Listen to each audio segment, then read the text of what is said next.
नमस्कार। आज हम संयोजन के सिद्धांत संतुलन के बारे में विस्तार से चर्चा करेंगे। इससे पूर्व के लेक्चर्स में हम संयोजन के सिद्धांत, सहयोग और सामंजस्य के बारे में चर्चा कर चुके हैं। संतुलन अर्थात balance. To be placing the material within a picture needs balance और should seem to be pleasantly reposing within the picture limits. परिभाषा: संतुलन कला सृजन का वह सिद्धांत है जिसके अनुसार चित्रण के सभी तत्व इस प्रकार व्यवस्थित हों कि उनका भार, आकर्षण समस्त चित्रतल पर समुचित रूप से वितरित हो। अर्थात चित्रण के सभी तत्व यानी रेखा, रूप, वर्ण, तान और पोत और अंतराल, उनका आकर्षण पूरे चित्रभूमि में बराबर वितरित होना चाहिए, बराबर रूप से बटा हुआ होना चाहिए। उनका आकर्षण किसी एक ही जगह पर इकट्ठा नहीं होना चाहिए। भार को अनुचित रूप से केंद्रीकृत होने तथा इस प्रकार चित्र को असंतुलित होने से बचाना ही संतुलन का ध्येय है। यानी चित्र का जो आकर्षण है वो पूरी चित्रभूमि पे बराबर रूप से बटा हुआ हो, किसी एक ही जगह पर केंद्रीकृत ना हो जाए, इकट्ठा ना हो जाए और इससे चित्र असंतुलित ना हो जाए। यही संतुलन का मुख्य उद्देश्य है। दृष्टिगत भार। जब हम संतुलन की बात करते हैं तो भार की चर्चा तो अवश्यंभावी हो ही जाती है, क्योंकि भार को भार के साथ ही तो संतुलित किया जा सकता है। चित्र के मुख्य आकर्षण में दृष्टि को पकड़ने की शक्ति होती है, जिसे भार की संज्ञा दी जा सकती है। चित्र का जो मेन अट्रैक्शन होता है वही चित्र का भार होता है। जब यह भार चित्रभूमि के केंद्र के निकट होता है, यानी ये जो आकर्षण है, ये जो अट्रैक्शन है सेंटर में होता है या अन्य किसी भार से, अन्य किसी अट्रैक्शन से संतुलित होता है, तो चित्र संतुलित प्रतीत होता है। सममित विन्यास, सिमेट्रिकल अरेंजमेंट में संतुलित आसानी से प्राप्त किया जा सकता है, परंतु चित्र में जब गतिमानता या सक्रियता प्रतिष्ठित करनी होती है तो संतुलन असममित, असिमेट्रिकल आकृतियों द्वारा प्राप्त करना चाहिए। संतुलन एवं दृष्टिगत भार। संतुलन के सिद्धांत को समझने से पूर्व यह जानना आवश्यक है कि चित्र के सभी तत्वों का भार संतुलन से संबंधित है, अतः उनका भार जानना भी अपेक्षित है। यहाँ भार का अर्थ दृष्टिगत भार, विजुअल वेट से है। सबसे पहले है रेखा का भार। दृष्टि रेखा का अनुसरण करती है। एक ही दिशा में दौड़ने वाली अनेक रेखाएं दृष्टि को बरबस उधर ले जाती है। यह निर्देशन शक्ति ही रेखा का भार है। यानी अगर कुछ रेखाएं एक ही दिशा में दौड़ रही हैं तो हमारी दृष्टि भी उसी दिशा में देखने लगती है। यह है रेखा की निर्देशन शक्ति और यह निर्देशन शक्ति ही रेखा का भार है। दूसरा है आकृति का भार। आकृति का भार उसके आकार पर निर्भर करता है। आकृति का आकार जितना बड़ा होगा उतना ही उसमें भार होगा, इसलिए बड़ा चित्र छोटे चित्र से भारी होता है। साधारण सीमा रेखा से अंकित सपाट तल भार में उस तल से कम होता है जो अधिक अलंकृत और जटिल सीमा रेखांकन द्वारा बनाया गया हो। यानी अगर किसी आकृति का आकार बड़ा है तो उसमें भार अधिक होगा, लेकिन अगर दोनों आकृतियां बराबर आकार की हैं, लेकिन एक तो सीधी सपाट रेखाओं से बनी है और एक जटिल रेखाओं से बनी है और उसमें कुछ अलंकरण भी हो रखे हैं, तो जो जटिल अलंकरण वाली आकृति है उसका भार सीधी सपाट रेखाओं से बनी आकृति के भार से अधिक होगा। तीसरा है वर्ण का भार। गर्म रंगों की आकर्षण शक्ति अधिक होने से उसमें अधिक भार होता है और ठंडे रंग अपेक्षाकृत हल्के होते हैं। अर्थात जो गर्म रंग हैं जैसे लाल, पीला, नारंगी, इनमें अट्रैक्शन अधिक होता है, आकर्षण शक्ति अधिक होती है, इसलिए इनमें भार भी अधिक होता है। और ठंडे रंग हैं जैसे हरा है, नीला है, ये हल्के होते हैं। वर्ण की सघनता यानी उसकी शुद्धता का भी उसके भार से संबंध होता है। नेक्स्ट है तान का भार।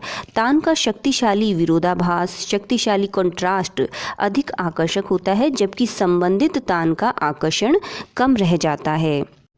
आकृति संतुलन का आलंबन सिद्धांत। प्रत्येक संयोजन में यानी प्रत्येक चित्र में एक अदृश्य तुला या तराजू रहती है, जिसका आलंबन चित्रफलक के मध्य में होता है, जो कि चित्र के बीच में केंद्रित होती है। इसी के माध्यम से दर्शक को संतुलन की अनुभूति होती है और तराजू के जो नियम है, तुला के जो नियम है, वो संतुलन में लागू होते हैं। समान भार अथवा समान आकर्षण केंद्र से बराबर दूरी पर रहने से संतुलित होते हैं। जैसे कि तराजू में होता है, जो बराबर भार हैं वो सेंटर से बराबर दूरी पर रहने पर बैलेंस होता है। इसी प्रकार चित्र में भी अगर समान आकर्षण है, वे केंद्र से बराबर दूरी पर रहेंगे तो संतुलन अपने आप ही पैदा हो जाएगा। कला में इस प्रकार के संतुलन को औपचारिक संतुलन कहते हैं और इसका स्वरूप सममितीय हो सकता है, सिमेट्रिकल हो सकता है। असमान भार अथवा आकर्षण केंद्र से विभिन्न दूरी पर रहने पर संतुलित होते हैं।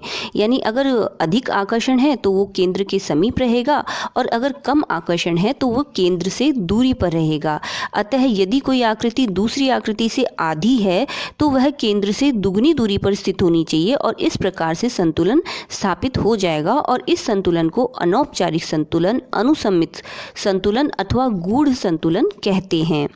बड़ी आकृति को छोटी आकृति के साथ संतुलित करने का एक और तरीका है। छोटी आकृति को पृष्ठभूमि में इस प्रकार से बनाया जाए कि उससे परिप्रेक्ष्य का अर्थात दूरी का आभास हो और इस प्रकार उसका भार अपने आप ही बढ़ जाएगा और अग्रभूमि में जो बड़ी आकृति है उसके साथ उसका संतुलन स्थापित हो जाएगा। संक्षेप में इसे एक नियम के अंतर्गत रखा जा सकता है कि जितना ज़्यादा भार हो उतना ही केंद्र के निकट रहे और जितना कम भार हो उतना ही किनारे के निकट रहे। अर्थात जितना अधिक आकर्षण हो वह केंद्र के निकट रहे और कम आकर्षण की वस्तुएं या आकृतियां केंद्र से दूर किनारे के निकट होनी चाहिए, तो संतुलन स्थापित हो जाएगा।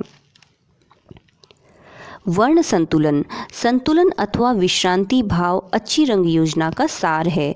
रंग संतुलन के लिए विस्तार सिद्धांत लॉ ऑफ एरिया साधारणतः प्रयुक्त किया जाता है, जो कि इस प्रकार है।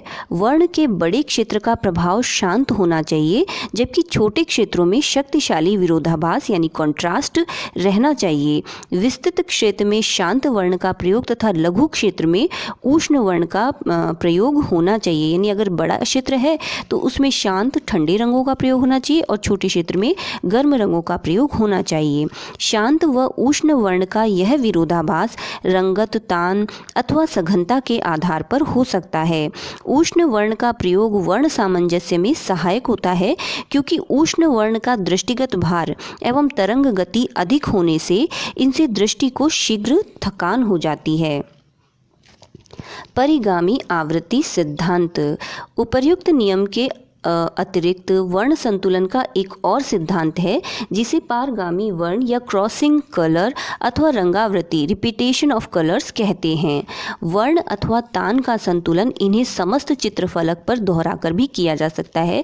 यानी किसी भी रंग को अगर हम चित्रफलक पर दोहरा देंगे, उसे 2-3 बार और रिपीट कर देंगे तो उसका संतुलन अपने आप ही पैदा हो जाएगा। मुख्य आकर्षण के वर्ण की अल्प मात्रा में अन्य स्थान पर आवृत्ति से विश्रांति का भाव उत्पन्न हो जाता है। यानी जो मेन अट्रैक्शन का कलर है उसे थोड़ी मात्रा में किसी और स्थान पे भी प्रयोग करके शांति का भाव चित्र में उत्पन्न हो जाता है।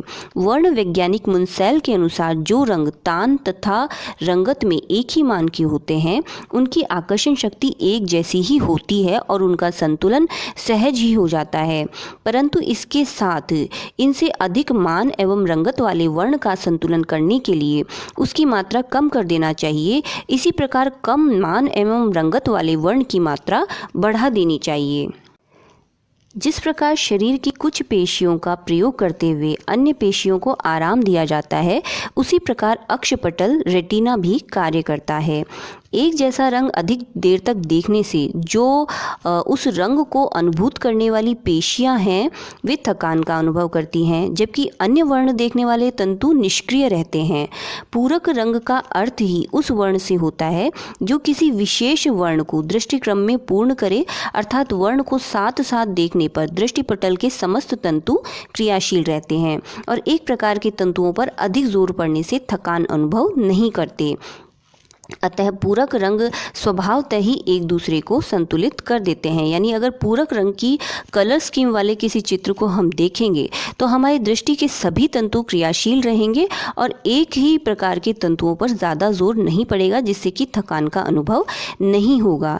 वे रंग इतना शक्तिशाली विरोधाभास या कंट्रास्ट उत्पन्न करते हैं कि विरोधी वर्ण का थोड़ा सा ही शुद्ध प्रयोग चित्र में संतुलन उत्पन्न कर देता है। संयोजन के सिद्धांत संतुलन से संबंधित हमारा यह टॉपिक यहीं पर कंप्लीट होता है। नेक्स्ट लेक्चर में हम प्रभाविता के बारे में विस्तार से चर्चा करेंगे। सो प्लीज़ इस यूट्यूब चैनल को ज़रूर से सब्सक्राइब करें। Thank you.